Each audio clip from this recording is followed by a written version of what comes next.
بسم اللہ الرحمن الرحیم۔ الباری ٹی وی کے دوستو، جادو اور جنات کی سیریز میں خوش آمدید۔ آج ہم آپ کو بتائیں گے کہ موکلات کیا ہوتے ہیں۔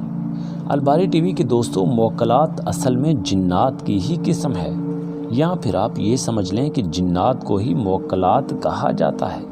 یہ موکلات کیسے قابو میں آتے ہیں؟ جس طرح ایک انسان کو قابو کرنے کا ایک طریقہ ہوتا ہے، اسی طرح جنات کو بھی قابو کرنے کے کچھ طریقے ہوتے ہیں۔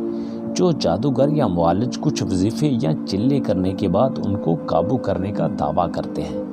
الباری ٹی وی کے دوستو، یاد رکھیں، جس طرح انسان کی طاقت دوسرے انسانوں سے مختلف ہوتی ہے، اسی طرح ایک جن کی طاقت بھی دوسرے جنوں سے مختلف ہوتی ہے۔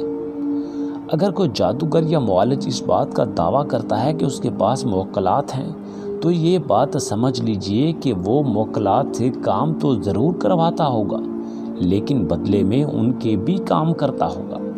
جی الباری ٹی وی کے دوستو، آپ بالکل صحیح سمجھیں کہ کوئی موکل فری میں اپنے کام نہیں کرتے۔ کوئی بھی موکل فری میں جادوگر کے کام نہیں کرتے، بلکہ وہ بدلے میں جادوگر سے اپنے کام بھی کرواتے ہیں۔ وہ کام بھی ہو سکتے ہیں، وہ شرکیہ عبادت بھی ہو سکتی ہے۔ اگر کوئی جادوگر یہ کہتا ہے کہ جناب میں آپ کا اپنا کام موکل کے ذریعے کروں گا، تو اس کا مطلب یہ ہے کہ بدلے میں موکل بھی اپنا کام جادوگر سے کروائے گا۔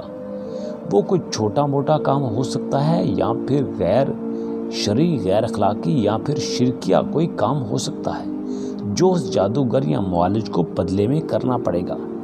الباری ٹی وی کے دوستو، اکثریت موکلات اچھے جن نہیں ہوتے۔ اکثر موکلات کی اقسام شریر جنات ہوتے ہیں، جو کہ اپنی غلطی کی وجہ سے معالج یا جادوگروں کے قبضے میں آتے ہیں۔